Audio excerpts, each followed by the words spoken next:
बिस्मिल्लाहिर्रहमानिर्रहीम welcome to home of biology नया topic چې دی دا د کلاس 9 د بایولوژي نه دی اوم نمبر چپټر دی په دې کې دا ټاپک دی چې یو زموږ سره ایروبیک ریسپیریشن دی او بل زموږ سره ان ایروبیک ریسپیریشن دی په دې باندې کې ډیفرنسز چې دي سدي دا پوینټس مې څنګه د مخکې لیکلي چې دا ویډیو ډیر وګړي کینو او تاسو چې دی په اسانه باندې پوه شئ چې بور نشئ نو په ایروبیک ریسپیریشن کې او ان ایروبیک ریسپیریشن کې یو شپږ فرقونه دي چې هغه ما لیکلي د دې دوه په منځ کې شپږ فرقونه دي څه په بوک کې چې پنځه دي نو اونلی دا دی چې ان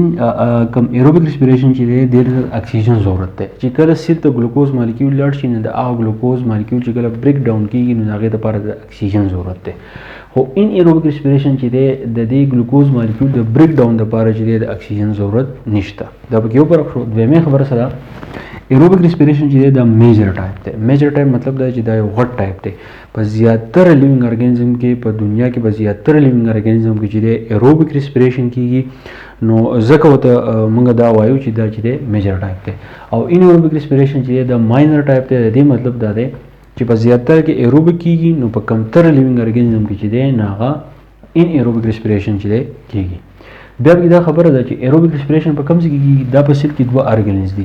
یو زموږ سره مایټوکانډریا دی او بل سایټوپلازم دی نو مایټوکانډریا او سایټوپلازم چې دی ایروبیک ریسپیریشن کیږي سیل ته چې کله نه نوځي سیل چې کله ډیپ مطالعه تاسو کوی په مایکروسکوپ باندې تاسو ګورئ نو هغه زموږ سره دوه ارګانیز دي یو مایټوکانډریا دی یو سایټوپلازم دی نو په دې باندې کې د ایروبیک ریسپیریشن کیږي وجه سره مایټوکانډریا چې دی موږ پاور هاوس اف د سیل وایو لکه څنګه زموږ کورونه چې دی د ټرانسفارمر چې دی موږ انرژي راکوي بجلی راکوي الکتریکل انرژي نو د قشان دا مایټوکانډریا دا چل کوي چې د سیل ته کله د انرژي ضرورت یې د موږ پاور هاوس اف د سیل وایو د سیل چې د انرژي ورکوي بل بل خبره ده چې ایروبیک ان ایروبیک ریسپیریشن چې دا صرف او صرف په سایټوپلازم کې کیږي دا په بل ارګانیل کې چې نه کیږي بل ایروبیک ریسپیریشن کې چې کله یو ګلوکوز مالیکول په سیل کې داغه د بریک ډاون چې دی هغه اوشي نو هغه 36 اي ټي پی مالیکول چې دی جوړي 36 اي ټي پی مالیکول صرف د یو ګلوکوز مالیکول چې دی جوړيږي